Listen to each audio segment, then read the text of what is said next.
right, B. Mitch. Well, before we get onto this game and the current team, I want to go back to a game that you played in Dallas because it was a game that nobody thought you guys could win. It was the Heath Schuler game going down there. And there, that was, I just remember covering that game and like, how did that happen? What do you remember? Like, first of all, what do you remember about that game? And is that a game that stands out to you in this rivalry? Well, I think it's just like it's many games like that that stand out, whether it's Dallas or whether it's us here in Washington, when the team seems to be down and out, they seem to find some kind of way, dig deep and find something. And I think that game was like that. That week of practice was intense. Guys were very serious about things we felt we had to overcome on our team and also with the other team. And I just think sometimes you get into these football games and things work out good for you.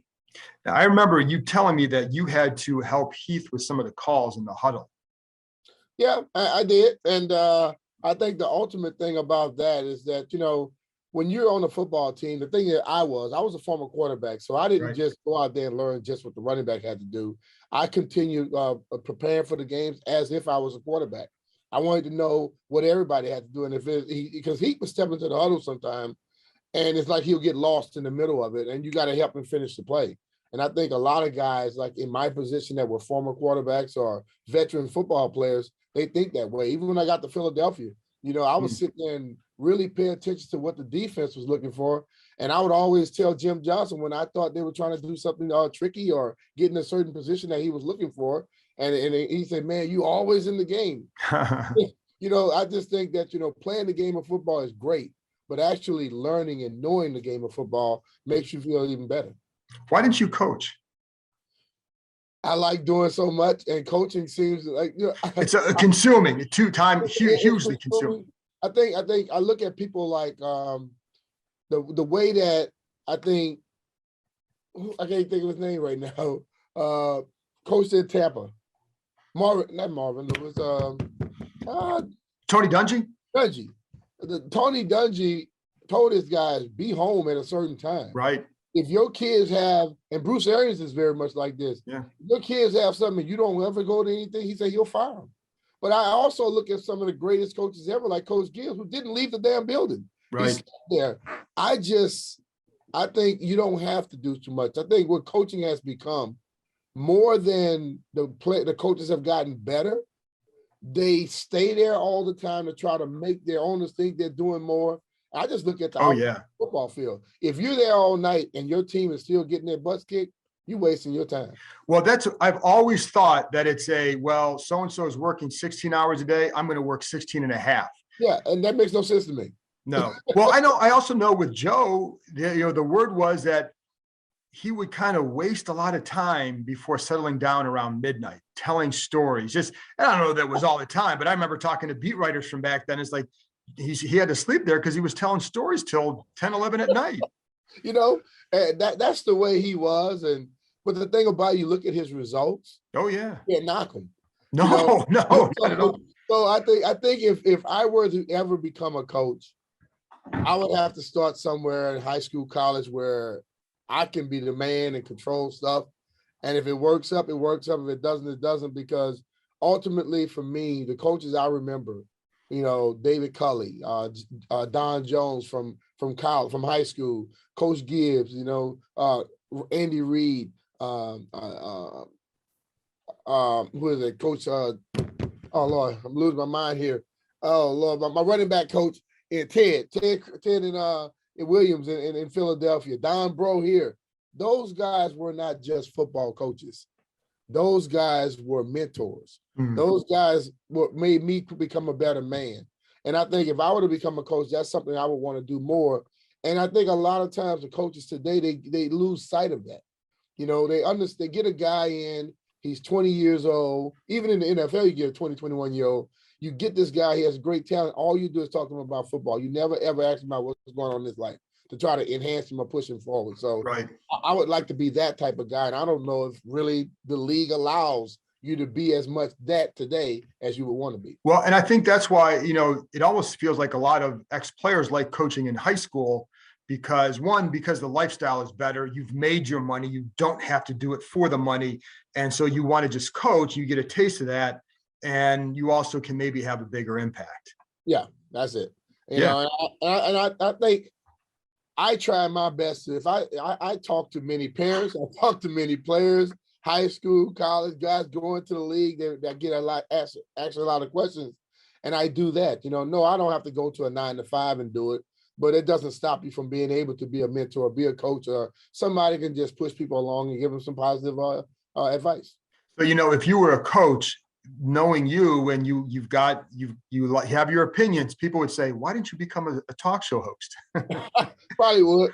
So hopefully I get to live up all my aspirations out at some point in my life. There you go. So what have you thought about the job Rivera has done then from a coaching standpoint? You know, I like the things that Ron has done, and there's a lot of things I don't like that he's done. You know, one thing about me, I'm not the type of person, if I like him, don't just always say positive stuff. Right. I think he likes to make that comment about don't make the unimportant important. Well, he makes the unimportant important too often, and I think the players pick up from it. Attacking the media is a thing a coach should never try and do, and the players pick up from it. You know what I'm saying? Yeah. But as soon as you win one game, there's no need to start peacocking. You know what I'm saying? Because just like they started at 2-6, and everybody kept saying, "Oh, his teams are better in the second half." I'm like, well, you're 2-6, you're at the bottom. You better be better in the second half. Right. And the way I look at it is that 4-game winning streak means absolutely nothing if they don't make the playoffs. So yes, I love the way he can get the guys that are not supposed to play well to play well. But why the hell are the guys that supposed to play well not playing well? You're losing something somewhere. So for me, it's like there are times where I think he's too much trying to be perfect. He's too much trying to be a politician instead of be a coach. Okay, being a coach is getting the best out of your players, good and bad players. And when you lose, just say we lost. No reason for excuses. I love what Jonathan Allen said to your question the other day. You know, I'm not going to use COVID as an excuse. You think about it. There are teams that are going into games with absolutely nothing. Washington, when they went on the Super Bowl that year, when they had scabs, and the Cowboys had their best players, and they beat them. You know what I'm saying? I just think that you got to get into a mindset to where you practice what you preach, basically. And he's done great. And there have been things that I really did not like, and I voiced it, and I'm sure he had issues with the things I say, but he has my number just like he has everybody else's number. If you don't like something, call me. We can have a conversation. But I've said it when I first got on radio. If I say something that I'm wrong about, let me know and I'll apologize. And the one thing I wondered too, though, because it did seem like during this process that they weren't trying to use the COVID as a reason. Did you think they were? Well, I think a lot of the players wasn't. But, you know, we always hear when they lose, and then when they finally win, they always go back to, well, we didn't have our players then. Okay. All right. Okay. Other teams don't have players. Other teams will suffer from the same thing. If you look throughout an NFL season, everybody has a complaint at one point. Right. But you know what? It's the team that doesn't use it as a crutch. Gotcha. And the team that find out what they're doing to move forward. There you go.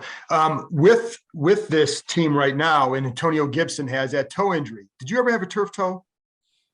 Nah, I don't know, man. You know, John, one thing about me, you know, I really think back to my career now, and I think about times when I had like a little pain in my toe, but I grew up in an era where you get on the football field as best you can. What was turf toe? Where we make all our money up front a lot of times, and we don't. There you go. You know, I had to play, and look, I had 4 shoulder separations. Didn't miss a game because of any. You know, I had different things. I missed 1 football game in those 14 years. You think I wasn't hurting sometimes? But I understand the way things are today. But that turf toe, from what I hear about a lot of guys, it is one where you can't do much. You know, and I think when you look at Antonio, I think they'll shut him down a little bit earlier, let him shut down for a game or 2 or whatever. He may be a little stronger now, but he played through the shin thing and all this. And a lot of times when you have one injury, it leads to another. It does. And with injuries too, because you played in that body bag game against the Eagles. And for people who don't remember that, first of all, it means you're pretty young. But secondly, go Google it, because it was a game where you guys had a ton of injuries during the game. What is it like when you have a situation like that, when you do see a lot of guys going out and you know that, you can keep competing, but it's tough. What is it like to be in that situation? It's tough, but I think it makes you more focused on what you have to do. I think the problem when injuries a lot, when people start getting injuries, everybody starts thinking that I have to do more. No, just do your job. Right. And if you do your job and the guy that comes in, he does his job, you're good. But if you start trying to do your job and his job, he's gonna get caught up, messed up. You won't do yours effectively, and it messes up the football team. Like for me, the biggest thing that year, this is my rookie season on the Monday Night Football game. I was basically going into the game just having to have a mindset of, don't worry about the people that got hurt before you. Just do your job. When you start thinking about people getting injured, you start thinking about you getting injured, you get injured. So I went to the game and I just basically walked into the huddle, and I can remember telling them, it's called speed right. I said, in high school, in college, when we called a rollout, I always ran the first one. I'm going to do the same thing. I just wanted to get into a field. Oh, yeah. We had a false start, but you could see me flying around the right side because that got me comfortable. It put me back in the mode of being in high school and college again. Do guys know, again, because you always hear next man up, but at some point there is a natural attrition. But do guys really believe that, or do guys just say that and know that, well, this guy's not as good as that guy? I mean, because we know what they say publicly. Well, we know that it may not be that the guy's not better than the other because we haven't seen him perform just yet. Okay. I got my start because of the body bag game, to be totally honest with you. To become like the kick returner and the punt returner. I was a kick returner at first, but then when you look at me coming in that game, Walter Stanley and Joe Howard Johnson both got hurt in that Philly game. The next week, I'm a punt returner now against the Saints. I learned on the job, and in my mindset, and I think a lot of guys have to think like this. In my era, when a person got hurt and you got a chance, your mindset was next man up for real. Like, I'm going to make sure that you don't get your job back. I'm going to make sure coach understands I need to go in the game. You hear guys today, a lot of times they basically say, I'm holding the position till so-and-so comes back. But the next man up mentality, if you listen to it, it comes from the coaches, older guys that probably played in the NFL. Mm-hmm. And those players start repeating what the coach states. Do they believe it? I don't know. I just say this. I've watched this offensive line. I think if I would have to give a coach of the year a coach of the year award on that football team, it would be Coach Masco. Yes. Because look at what he's done with all the different, combinations and things he's had, and he had those guys playing very well. Yeah. So agreed. He sure make them believe it. I would say this: the offensive line believes, they believe it for sure because they step up immediately and they don't look like they missed anything. And you know what I like because this is that's about developing players too, because I think they do a really good job. He and Travell Wharton do a really good job of developing those guys, staying after practice with the guys who don't play much and working on with them for 15, 20 minutes, working with them in pregame. That's how I think that helps them slide in and be able to at least know what they're supposed to do. Like I thought Sadiq Charles played pretty well against Fletcher Cox last week, but and then I think it is too, Brian, that if I'm a player going in that spot, like this is why, end of the year games where it's like, oh, there's nothing to play for. Well, for somebody, they're playing for a job. And so if you take that mentality that like, okay, this is my chance. And to me, the NFL is just about opportunity. Trent Green would have been out of the league if he didn't play that 1 year. He's out of the league, period. But he got his chance and he was ready for his chance and he performed and he got a big deal because of way back when. Again, if you don't know Trent Green played here, go Google it. So, old man radio. That's it. It's the player who takes his job as a serious job. Many guys that still in the NFL, they think, oh man, I do this, I get paid for it. But it doesn't you're not just working during the regular season. You work during the off season as well. And like I've always told people, I work from February, March till August. Then I had fun for the football season. Mm-hmm. If you torture yourself and put yourself through all of those circumstances during the season, it's a lot easier to perform. During the off season, it's easier to perform during the season. That's the way I tried to approach it. And I think that's the way a lot of guys have to do it now. But those old school coaches, they work you before practice, during practice, after practice, and they make sure you understand. And they always tell you, you may be up tomorrow. Just think about it. I came to the league and they said, you're gonna have to play emergency quarterback one day. And they this week they give me a little game plan. And lo and behold, boom, I'm in the game. If they hadn't prepared me for it, that was the only touchdown drive we had in that game. That's right. That's right. You think about that. So they prepared me for the impossible that you think, but then all of a sudden, boom, it happens. And you were ready. I was ready. There you go. And so what do you think about this game? And because obviously it's huge. If they lose this game, they're all but eliminated. So what do you think? And they just faced them, and it should have been a blowout, and it wasn't. They had a chance, but what does that mean for this one? Well, what it means is that Washington should have hope, but I think when you play pro ball, you understand one thing. A team gets up by 20 points on you, they start becoming conservative. They start running prevent. They start just trying to run the clock out, which if you make a play, then you get a chance, and then all of a sudden momentum jumps to your sideline. Right. People always talking about turning the switch on and off. If you got the foot on the metal and you got the your pedal to the metal, you don't let up. When you let up, it's hard to get back there again. And I think that's what Dallas did, but Washington ended up making some plays. When you look at it, I think Dallas is the better football team. JP and I always do this thing where we look at when the offense is on the field and defense, you look at the better players and you flip it over, look at the better players. Right. It's the best.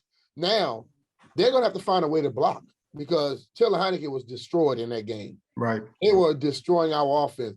You look at the game, offense did nothing the whole game. Defense did something. Right. They had a couple of runs in the second half. And, it's funny because even in that second half, like the run game was better. And they seemed to do better when they use a lot of motion to set up the run game. And they were doing more that second half, but it wasn't like it was a smooth offense in that second half. And you're going to have to see they were better in the second half. A football game is 4 quarters.